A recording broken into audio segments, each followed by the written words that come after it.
Hello, my name is Luke Lobitz, and this is my international business plan presentation. Today I'm going to be talking to you about why and how Target should enter the German market. So today I'd like to just relate accurate research and information about Target and Germany, determine the feasibility of Target entering the German market, and demonstrate a business plan that I developed for Target Corporation to enter the German market that will hopefully lead them to more success. Target itself is a United States company that has 1,868 stores in the United States. Along with this, they have 41 distribution centers, one corporate headquarters, and five additional offices. And they have sourcing offices in India, Thailand, Bangladesh, Guatemala, Vietnam, Hong Kong, and they also ship to more than 200 countries.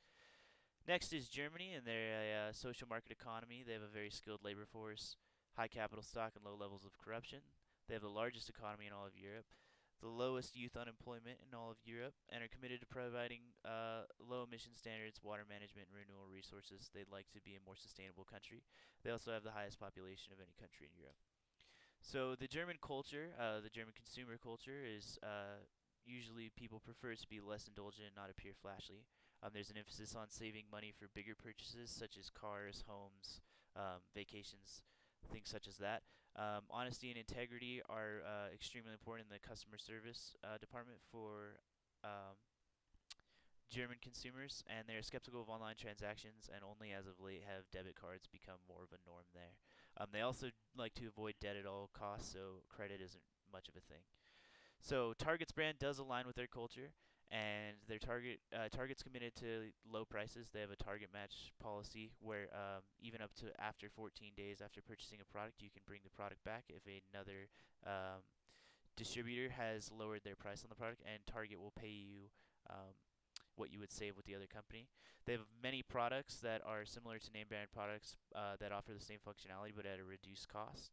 And they have a code of ethics that is very strong, but one of their most integral policies is exhibiting honesty, respect, and concern for others through every interaction. They have online and in store purchases of all the same products. So, Germany's national economy has experienced a boom since 2008. It's a free market economy for consumer goods, similar to the U.S. It's expected to have a 1.0 GDP increase in 2020, which is good for companies.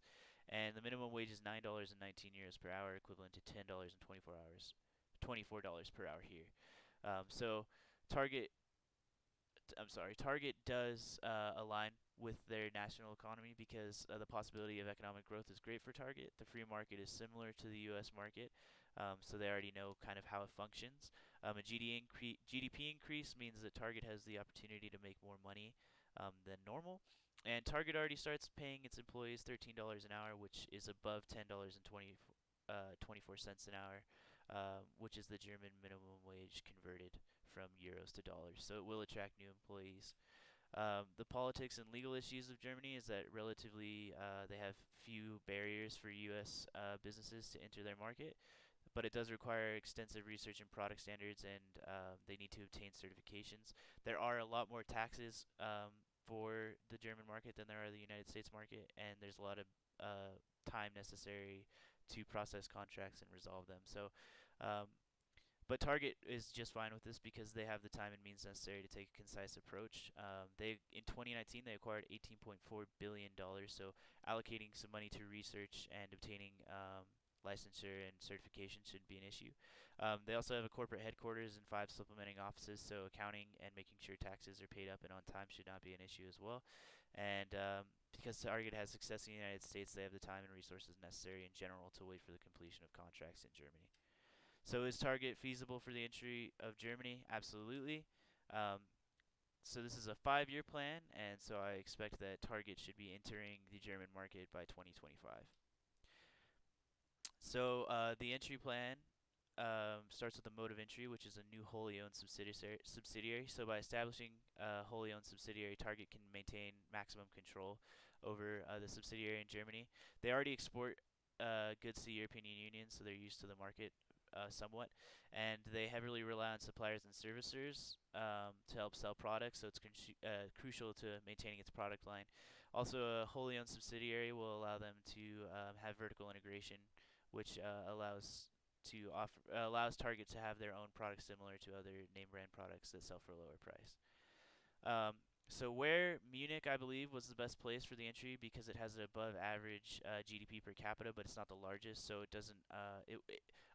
There's not a lot of people with a ton of money, so more people will be likely to shop here. But not everybody's poor either, so it'll attract a lot of customers. It's a hub for young people, and there's a lot of malls and streets where shopping is done daily, so it attracts customers already. It has a population of 1.46 million in a moderately condensed area, so that's really good for consumerism. And it has the strongest economy in any German city and the lowest unemployment rate, so it'll fill up with potential employees faster, and it'll also get a lot of revenue due to that strongly stimulated economy. So Target in Germany makes sense because it has a big box merchandise store style. Germans are spending keen on serving. Excuse me.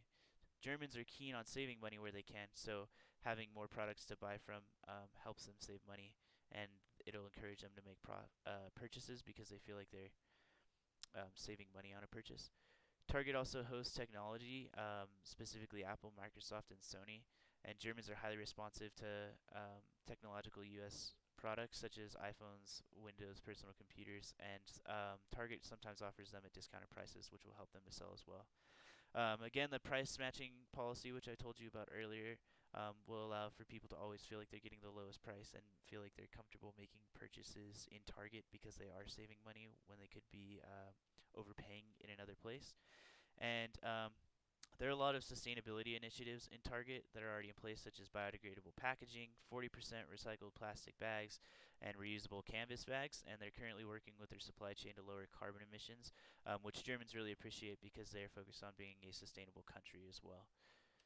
Um, so the business should operate, I believe, by starting with some adaptation, and this means that removing products that aren't being bought from the United States side of the product line and adapting it by adding German products that are well known and often purchased so that Germans can have a similar experience to one that they're used to, but also be able to experience new things and try new things in the Target store that they might not be yet familiar with. Also, by hiring locals, it allows them to, and allowing these locals to have input and allow feedback, um, so that the Germans themselves can tell us what Target is lacking and how to fix it, and then retain many of the same ethics and responsibilities that Target has already had. Um, it already falls pretty close in line with what Germans expect from a customer service experience and from making a purchase. So, good on that front, just really keeping up that initiative and adhering to our code of ethics. And then attempt to locally source some products to better stimulate the economy and build relationships with other German companies, I think is of the utmost importance because it allows you to lean on and create relationships that you can rely on for the future. And lastly, management. My management plan with the entry plan is to, like I said, with the wholly owned subsidiary, to maintain corporate control from the United States, which allows the United States to mostly make decisions and kind of watch it from afar, but also make sure it doesn't go down in flames. And then to offer top store managers, so like somebody that's used to managing a Target in store, the opportunity to open the first Target in Germany with 6 months paid living expenses. So we would pay their rent, and they would run the store for the first 6 months to kind of show how things are done. And then recruit highly experienced German merchandising corporate managers for further development and consulting. Not many of them, just a few to get a kind of an idea of what we could do better, especially from the perspective of somebody that's familiar with the German market. And then by using capital to obtain resources that offer insight into German market and mixing in top employees and corporate management, the fusion between the two cultures will happen seamlessly and offer German consumers a new but familiar shopping experience, which I mentioned earlier. So thank you for watching my presentation. These are my works cited. Feel free to reference them. They do hold many of the facts that I mentioned previously accountable. And yeah, thank you.